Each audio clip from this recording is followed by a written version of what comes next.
और आज हम इसी विषय पर चर्चा कर रहे हैं। जिस तरह से राहुल गांधी ने बयान दिया है शक्ति को लेकर, हम उस पर आज विशेष चर्चा करेंगे। और हमारा जो आज का विशेष है वो यही है, विपक्ष कर रहा है नारी शक्ति का विरोध। जी हां, जिस तरह से राहुल गांधी ने इंडी गठबंधन की जो मीटिंग हुई न्याय यात्रा के आखिरी समापन में, उस मीटिंग में ये बातें राहुल गांधी की तरफ से कही गई कि हिंदू धर्म में जो शक्ति होता है हम उससे लड़ेंगे।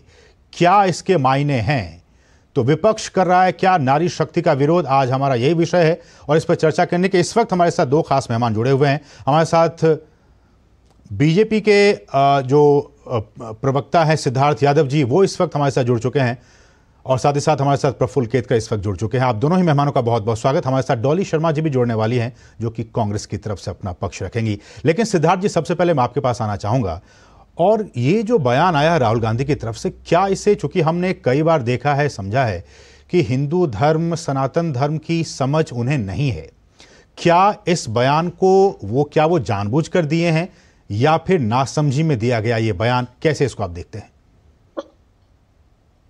असीम जी, अगर कोई काम एक बार किया जाए तो फिर भी माना जा सकता है कि वो नासमझी है, पर बार बार सुनियोजित तरीके से चुनावों से पहले प्रयास करके किसी से सिखा बुझाकर सीख कर अगर कोई काम किया जाए तो उसको माना जाएगा कि वो कहीं ना कहीं एक बहुत ही ऑर्केस्ट्रेटेड, एक बहुत ही प्लान्ड काम है। हमने कुछ दिन पहले भी देखा था और लगातार हम देखते आ रहे हैं, जितने इंडी गठबंधन की पार्टियां हैं सब लोग लगातार सनातन पर प्रहार करते आ रहे हैं।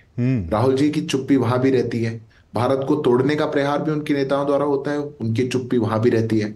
पर अब चुनाव आ चुके हैं, आप बहुत कुछ कह सकते थे, पर आपने सब कुछ छोड़ करके आपने कहा कि हमें शक्ति पर वार करना है, हमारी लड़ाई शक्ति के खिलाफ। और किस समय में?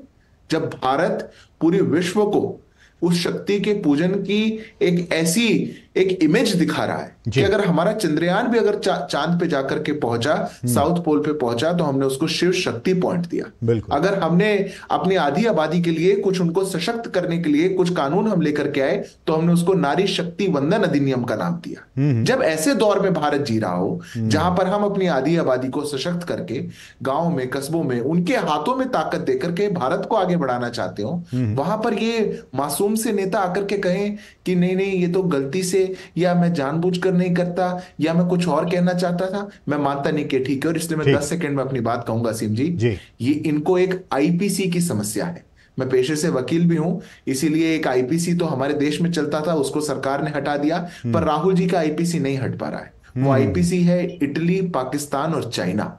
ये जो वहां के एजेंडा और नैरेटिव से चलने वाले नेता और पार्टियां हैं, उनके लिए समस्या हो चुकी है कि जब तक ये भारत को गरियाएंगे नहीं, तब तक इनको लगता नहीं कि इन्होंने काम पूरा। हमारे साथ डॉली शर्मा जुड़ चुकी हैं, जो कि कांग्रेस का अपना पक्ष रखेंगी, वो कांग्रेस की प्रवक्ता हैं।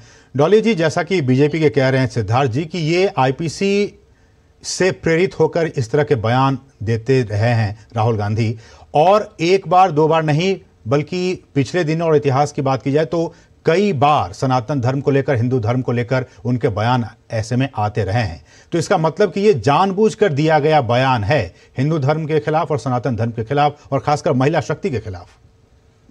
नमस्कार। देखिए, सबसे पहली बात जो इन्होंने पाकिस्तान की बात कही, मैं हमेशा अपनी डिबेट्स में कहती हूँ कि भारतीय जनता पार्टी के प्रवक्ता बिना पाकिस्तान अपनी बात पूरी नहीं कर सकते। अरे हमारे तो प्रधानमंत्री कोई गए नहीं आज तक पाकिस्तान, आपके तो ये बिना बुलाए वहां बिरयानी खाकर आए। उसके बाद आप देखिए, पाकिस्तान से आपका प्यार, चीनी आप वहां भेजते हो, पाकिस्तान से आपका लगातार प्यार, वो पता डॉली जी मुद्दे पे आइए ना, मुद्दे पे आइए ना। नहीं, आप अगर गलत बात बोलेंगे तो मैं गलत बात नहीं सुनूंगी ना। यहाँ जो अगर ये पाकिस्तान की बात करेंगे तो मैं जवाब दूंगी। अगर पाकिस्तान के 2 फाड़ किए तो कांग्रेस के समय शासन राहुल गांधी का ये बयान शक्ति, उन्होंने किया। और देखिए हमने बात शक्ति पर नहीं, इन्होंने बोला तो मैं उसका जवाब दे रही हूँ, और वो इनको सुनना भी चाहिए, और आपके माध्यम से पूरे देश को भी, क्योंकि गलत संदेश ये लोग यहाँ बैठकर देते हैं। फेक न्यूज की फैक्ट्री इन लोगों की है, लेकिन इन लोगों को पता चलना चाहिए कि सत्य क्या है। अब मैं आती हूँ शक्ति पर। रही बात शक्ति की, इन्होंने क्या कहा था? राहुल गांधी जी ने जो कहा वो सीधा कहा कि आज हम ऐसी शक्ति से लड़ रहे हैं जो लगातार, जब बेटियों की बात आती है, ये जो शक्ति इनके हाथ में है उसका दुरुपयोग कर रहे हैं। बचाना है बेटी को, बचा रहे बलात्कारी को। नहीं डॉली जी, देखिए अगर आपने भी सुना होगा, मैंने भी सुना उस बयान को, लेकिन इतने कंफ्यूज क्यों रहते हैं? देखिए आप इसको गंभीरता से नहीं, आप ठीक है, आप विपक्ष पार्टी हैं, आप राहुल गांधी, आप कांग्रेस के नेता, आपको बोलना है, ठीक है, आप बोलिए, लेकिन उस पे हिंदू धर्म को आपने घुसेड़ दिया और आपने जो बोलना चाह रहे थे उसका अर्थ का अनर्थ आपने कर दिया जी। असीम तो जी, इसीलिए मैंने ये सवाल पूछा था, क्या ये जानबूझकर किया गया है या फिर अनजाने में किया गया? जैसे बेरोक टोक सिद्धार्थ जी को आपने बोलने दिया, ऐसे मैं मानूंगी आप मुझे बोलने देंगे। बेरोक टोक जो आपको कहना होगा मेरे बोलने के बाद कहिएगा प्लीज, बोलिए। क्योंकि जब हम लोग बोलते हैं आप बीच में 10 बार टोकते हैं, जब ये लोग बोलते हैं आप बिल्कुल नहीं। नहीं, आप बोलिए, मुद्दे पे बोलिए। मैं शक्ति जो भारतीय जनता पार्टी के आज हाथ में है, उस शक्ति का दुरुपयोग जो लगातार ये लोग कर रहे हैं, और हिंदू धर्म का नाम ले लेकर ना जाने कौन कौन से काम ये लोग करते हैं। ये बेटी बचाओ की बात करते हैं और नजर आते हैं बेटियों को खचेड़ते हुए दिल्ली पुलिस। फिर डेविएट हो रही है मैडम, आप फिर डेविएट हो रही है, आप बाद में बोलिएगा। आप फिर डेविएट हो रही हैं। आप बता रही हूँ, मैं सत्य बता रही हूँ जो सच है, आज का जो सच है मैं वो बता रही हूँ। हिंदू धर्म से आती हूँ, ब्राह्मण हूँ और सत्य कह रही हूँ। सत्य आज ये है कि ईडी सीबीआई का दुरुपयोग, ये शासन सत्ता का दुरुपयोग। राहुल गांधी ने जो बयान दिया डॉली जी, मैं उस पर आज चर्चा कर रहा हूँ। उन्होंने कहा कि हिंदू धर्म में एक शक्ति होता है और हम उसके खिलाफ लड़ाई लड़ रहे हैं, ब्लैकमेल करने के लिए। हाँ बिल्कुल, हम हिंदू धर्म के खिलाफ नहीं लड़ रहे हैं। ये तो भारतीय जनता पार्टी न जाने किस दिन जागेगी हिंदू धर्म के खिलाफ। क्यों कहा कि हिंदू धर्म में शक्ति होती है, ऐसा क्यों कहा उन्होंने? जब बेटियों को सड़कों पर, इसलिए देखिए डॉली जी, इसलिए जो समझदार हैं वो कह रहे हैं कि राहुल गांधी कंफ्यूज हैं, वो कहना क्या चाहते हैं और क्या कह देते हैं उनको भी नहीं पता चलता है। ठीक है डॉली जी, आपने अपनी बात रखते हैं, आप डेविएट हो गई हैं, लेकिन प्रफुल्ल जी जिस बात का जिक्र हम सभी कर रहे हैं और सिद्धार्थ जी कह रहे हैं कि वो जानबूझकर इस तरह की बातें करते हैं। और देखिए मार्च का महीना है, कुछ दिनों के बाद नवरात्रि की शुरुआत होने वाली है, माँ दुर्गा की पूजा होगी, शक्ति की पूजा होती है, और उससे ठीक पहले इस तरह के बयान क्या दिखाता है? देखिए असीम,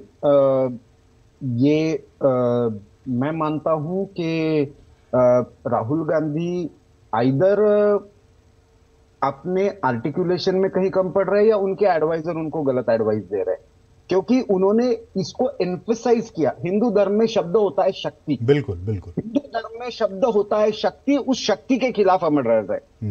मैं मानता हूं कि वो शायद पॉलिटिकल पावर के खिलाफ कह रहे थे, मिसयूज ऑफ पॉलिटिकल पावर भी शायद कहना हो, लेकिन उसमें हिंदू धर्म तो लाने की जरूरत नहीं थी। बिल्कुल पावर को हिंदू धर्म में शक्ति का शब्द अर्थ तो वो नहीं होता है, तो आपने वो लाया क्यों? तो मुझे लगता है आइदर उनको उस टर्मिनोलॉजी के बारे में पता नहीं है, या फिर आज मुद्दा यह है कि जब प्रधानमंत्री मोदी 2047 के विकसित भारत के अपना एक एजेंडा पेश कर रहे हैं, तो विरोधी दल के नाते राहुल गांधी का कर्तव्य क्या होना चाहिए? भाई मेरा अल्टरनेट एजेंडा ये है, बिल्कुल एक विजन के साथ वो आए, मैं अल्टरनेटिवली भारत को 2047 में ये देखना चाहता हूं, इसलिए मैं मैंडेट मांग रहा हूं। हो ये रहा है, और खास करके जब से उदयनिधि स्टालिन का बयान आया तब से ये लगातार हो रहा है। उसके बाद खड़गे जी के बेटे ने उसको जस्टिफाई किया। देश को तोड़ने वाली जितने भी बातें आई हैं, क्या राहुल गांधी ने कभी उनका खंडन किया क्या?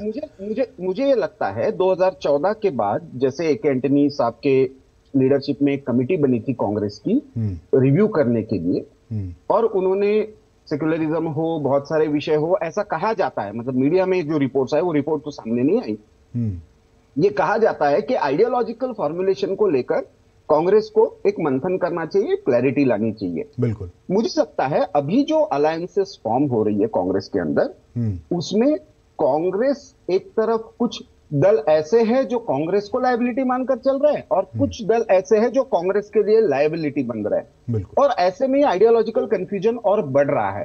ये तो आज मुझे लगता है लास्ट ओवर में फुल टॉस दे दिया प्रधानमंत्री मोदी को, जिस तरह से आज उन्होंने उसका उत्तर दिया है इस विषय पर। तो यदि आप नहीं चाहते इस एजेंडे पर बीजेपी खेल पाए, तो उल्टा तो आपको देखिए प्रफुल्ल जी, डॉली जी यही सवाल है कि राहुल गांधी जिनके खिलाफ इस तरह की बातें करते हैं, उनके सामने जो सीधा मुकाबला वो प्रधानमंत्री नरेंद्र मोदी के साथ है। इसलिए भी देखिए कि सीधे तौर पर वो भले ही वो कुछ और कहना चाह रहे होंगे, लेकिन आपने सेल्फ गोल कर लिया और प्रधानमंत्री को एक मौका मिल गया फिर से। प्रधानमंत्री जी ने जब ये कहा था बेटी पटाओ, बेटी बचाओ बेटी पटाओ, तब आपने ये सवाल किए थे, तब आपने कहा कि ये तो गलत निकल गया, ये आप निकल डॉली गया। जी, आप प्रवक्ता के तौर पर इस तरह की कैसी बातें कर रही हैं? मैं सीधी और साफ तौर पर कहना चाहती हूँ, और मैं आपको राहुल गांधी जी की स्टेटमेंट यहाँ और ये प्रधानमंत्री ने भी नहीं कहा था, आप जो कह रहे हैं वो प्रधानमंत्री ने नहीं कहा था, किसी और नेता ने के मुंह से ऐसा निकल गया था। लेकिन आपने एक एनालिस्ट बुला रखे हैं भाजपा के प्रवक्ता, एक आप खुद हो गए और एक ये भाजपा के प्रवक्ता बैठे हैं, हमें भी तो आप डॉली जी किस तरह की बातें कर रही हैं आप? मोदी जी को मेरी बातें अच्छी नहीं लगती, ये राहुल गांधी ने लिखा है, किसी न किसी तरीके से घुमाकर उनका अर्थ हमेशा बदलने की कोशिश करते हैं, क्योंकि वे जानते हैं। तो आप उनको क्यों नहीं ठीक से ट्रेनिंग देती हैं? आप राहुल गांधी को क्यों नहीं ठीक से ट्रेनिंग देते हैं कि जब भी बोलो पब्लिकली वो ठीक से बोले, सोच समझ के बोले? हम लड़ रहे हैं, उस शक्ति का मुखौटा मोदी जी है। असीम जी 10 सेकंड बोलना चाहता हूं। एक ऐसी शक्ति है जिसमें आज भारत की आवाज को, भारत की संस्थाओं को, सीबीआई, आईटी, ईडी को, चुनाव आयोग को, मीडिया को, भारत के उद्योग जगत को और भारत के समूचे संवैधानिक ढांचे। देखिए डॉली जी, आज मुद्दा इस पे कि राहुल गांधी ने जो कहा, हम यही नहीं, राहुल गांधी ने जो कहा कि चर्चा नहीं करेंगे कि राहुल गांधी जी ने खुल के बताया कि उन्होंने क्या कहा। नहीं, तो उन्होंने हिंदू धर्म में और शक्ति का उन्होंने जिक्र किया ना, इसलिए आप इस पर बात नहीं करेंगे। नहीं, आप हिंदू धर्म का उन्होंने जिक्र किया, शक्ति का जिक्र किया, और उन्होंने कहा कि हम इसके खिलाफ लड़ेंगे। ठीक है, चर्चा नहीं करते, लेकिन अब राहुल गांधी की पूरी ट्विटर स्टेटमेंट मैं आपको पढ़कर बता रही हूँ, आप उस पर बात नहीं करेंगे, आप उस पर चर्चा भी नहीं करेंगे। ठीक है डॉली जी, आपको टाइम समय दिया गया। सिद्धार्थ जी 10 सेकंड में समय की कमी है, आप अपनी बात पूरी कीजिए।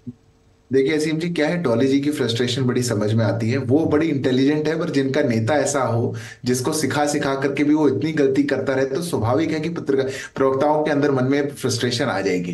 पर एक बार एक लाइन में कह ही देते ना कि हिंदू धर्म में जो शक्ति होती है, ये लाइन क्यों कही उन्होंने, पर ना डॉली जी समझा पा रही है, ना राहुल जी समझा पाए। यही बता देते कि जब वो भारत जोड़ो न्याय यात्रा पे थे, तो वो पादरी के साथ बैठ करके जो सीख रहे थे उससे कि ये शक्ति क्या होती है, शक्ति में क्या होता है, कौन किसका है, ईश्वर का अवतार क्या है, तब शक्ति के बारे में पहली बार पता चला था। क्या, कहां से सीख कर आते हो, कहां पर बोलते हो, क्या बोलते हो, क्या कहना चाह रहे हो, देश आपके समझ नहीं पा रहा 10 साल से। पर फिर भी विडंबना यह है कि कांग्रेस पार्टी को ढोना पड़ रहा है अपना नौजवान, अपने युवराज के बलबूते पे सब कुछ है। पर मैं फिर भी कहता हूं, देश की जनता अब ऐसी बातों को तो नहीं स्वीकारेगी। आप सनातन को गाली देते रहिए, प्रफुल्ल जी, जनता अपना वोट दबा करके आपको जवाब दे। आखिर 10 सेकंड प्रफुल्ल जी आपके पास की राहुल गांधी भी तो खुद हिंदू, और जिस तरह से हिंदू के करीब दिखने का वो प्रयास करते रहे हैं कि वो मंदिर जाते हैं, जनेऊ दिखाते हैं, ये भी तो दिखाता है, और फिर एक तरफ वो इस तरह के बयान भी देते हैं। वो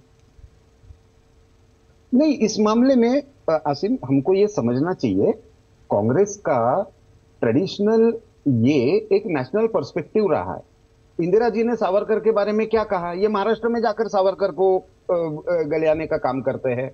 ये आपको एक पॉलिटिकल स्ट्रेटेजी के नाते मैं कह रहा हूं कि ये किस तरह की स्ट्रेटेजी है कि आप इस तरह के सेल्फ गोल करते हो, और ये आपके आइडियोलॉजिकल कंफ्यूजन को ही दिखाता है। बिल्कुल बिल्कुल। एक तरफ तो आप कहोगे कि मंदिरों में जाकर जो है लड़के छेड़ने के लिए जाते हैं, दूसरी तरफ कह रहे हैं कि मैं मंदिर जाकर मैं जनेऊ ऊपर पहन के जाऊंगा। आपकी आइडियोलॉजिकल एक बार फ्रेमवर्क क्लियर रहा। मेरा ये कहना है, डीएमके का कम से कम क्लियर है फ्रेमवर्क। इनका ब्लर है, मुझे लग रहा है कि ये ब्लर हो चुका है। जी आइडियोलॉजिकली उसके कारण ये कंफ्यूजन मैसेजिंग जो है, आप आपके कैडर को, आपके वोटर को क्या मैसेजिंग कर रहे हो, ये बहुत क्रिटिकल होता है। आप ट्विटर पर बाद में कोई भी एक्सप्लेनेशन देते बैठो, ठीक है, मूल विषय यही आता है कि आपने 2 बार, एक बार नहीं, वो गलती से स्लिप ऑफ टंग होता तो मैं भी इतना, मतलब पत्रकारिता में मैं भी इतना जानता हूं कि ये हो सकता है, और होता है, अच्छे लोगों के बारे में होता है, हमारे तो लिखने में भी गलती होती है। लेकिन ये हिंदू धर्म में शक्ति होती है, हिंदू धर्म में शक्ति होती है, ये मुझे लगता है कि जानबूझ कर दिया गया बयान है। इसको लेकर कई चर्चाएं हो रही हैं, अखबारों में भी, टीवी में भी। फिलहाल समय इतना ही है। सिद्धार्थ जी आपका बहुत बहुत शुक्रिया, डॉली जी आपका बहुत बहुत शुक्रिया, और प्रफुल्ल जी आपका बहुत बहुत शुक्रिया। आप तीनों ही मेहमानों का हमारे साथ अपने विचार साझा करने के लिए बहुत बहुत शुक्रिया। बढ़ेंगे आगे और रुकेंगे एक और छोटे से ब्रेक के लिए। आप देखते रहिए डीडी न्यूज़।